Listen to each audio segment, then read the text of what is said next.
1904, llegó al poder Plutarco Elías Calles, representante del sector más radical del gobierno. Para 1926, había hecho aprobar la llamada Ley Calles, que castigaba cualquier actividad de culto y caridad cristiana. Ser católico y expresarlo era delito, y este delito se pagaba con la muerte inmediata. La ley que quería imponer a rajatabla el gobierno de Calles y que había de alguna manera minimizado el gobierno de Carranza o el gobierno de Obregón, la ley era absolutamente insostenible para los católicos mexicanos. Frente a la ley Calles, el episcopado autorizó suspender el culto público. Los sacerdotes que podían permanecerían clandestinamente con su grey. Casi todos los obispos fueron expulsados violentamente del país. Algunos otros obispos estaban en Roma, se fueron a Roma y pues prácticamente durante 3 años la Iglesia de México vivió en una época de catacumbas, ¿no? Fue verdaderamente una iglesia de catacumbas. Los atropellos se multiplicaron, incluyendo el martirio de muchísimos sacerdotes y laicos. El pueblo, indignado, reaccionó. Por parte de los católicos seglares, esta no es una iniciativa de la jerarquía de la Iglesia, sino de los seglares, se funda un organismo que se va a llamar la Liga Nacional Defensora de la Libertad Religiosa. El nombre es un poquito largo, entonces simplemente en el uso cotidiano se le conoció como la Liga. Las acciones más notables fueron un gran boicot comercial nacional y el envío de cartas a las cámaras de representantes, apoyadas hasta por 2 millones de personas. Pero esto no frenó la agresión del gobierno. Luego del asesinato del padre Batis y 3 laicos en Chalchihuites, un grupo de campesinos se organizó para defenderse. En la medida en que aumentaron las agresiones del gobierno, se fueron armando más grupos de defensa, conocidos por el Estado como cristeros. Siendo ellos católicos, y de pronto en Michoacán, en Jalisco, aquí mismo en Querétaro, en Guanajuato, se empieza a organizar una resistencia civil. Primero, pues para proteger a los ministros de culto y al culto católico. Y después, pues para repeler los ataques y para repeler también el hostigamiento por parte de las tropas federales. En 1929 los cristeros no podían ser vencidos y el gobierno estaba muy débil. El gobierno entonces desistió de la violencia explícita contra la iglesia y estos grupos dejaron las armas. La persecución a la iglesia había comenzado antes y continuaría después. Pero entre 1926 y 1929 se dio el pico máximo de violencia.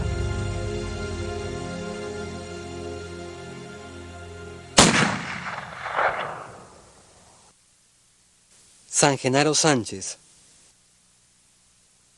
San José María Robles Hurtado. A principios de 1927 comenzó una nueva ola de mártires de la persecución religiosa en Jalisco, con la muerte de San Genaro Sánchez, un sacerdote de probada virtud. La resistencia activa de los católicos comienza hasta enero de 1927 y en ese contexto es donde pierde la vida el primero de los mártires de esta nueva racha de persecución religiosa. Ha sido San Genaro Sánchez y será una característica, un hilo conductor en los otros mártires mexicanos.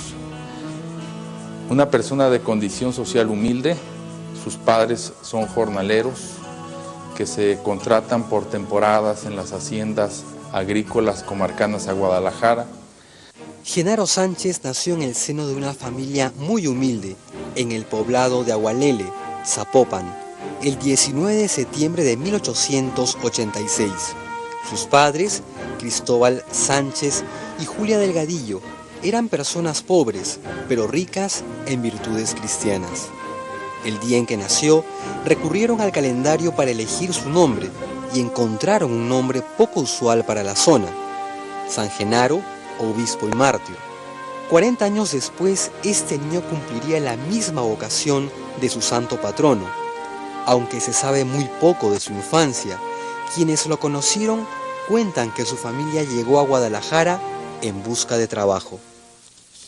Ingresa a la Escuela de Artes y Oficios del Espíritu Santo, que dirigían en la ciudad de Guadalajara un grupo de filántropos deseosos de habilitar en algún oficio a los jóvenes de condición social baja.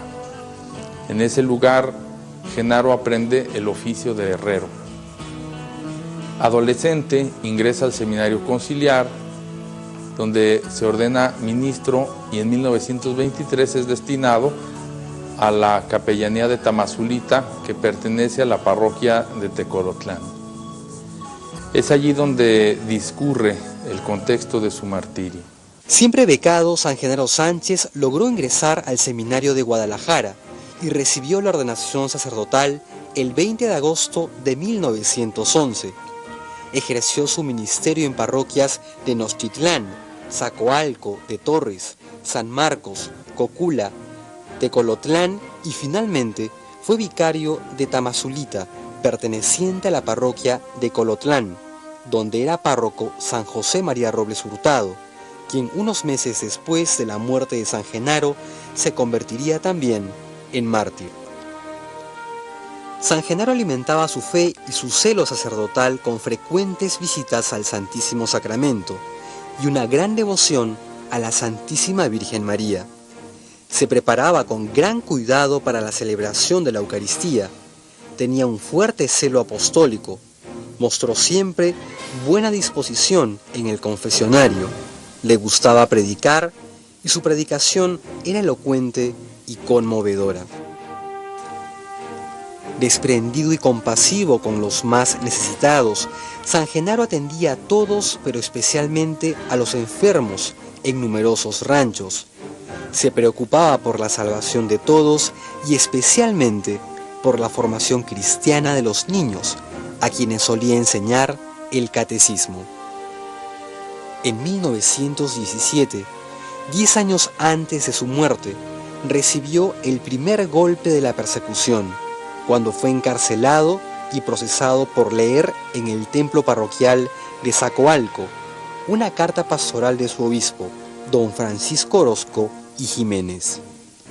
En esa carta, el obispo hacía una dolorosa y valiente protesta por los artículos persecutorios contra la Iglesia y sus ministros, contenidos en la Constitución de 1917.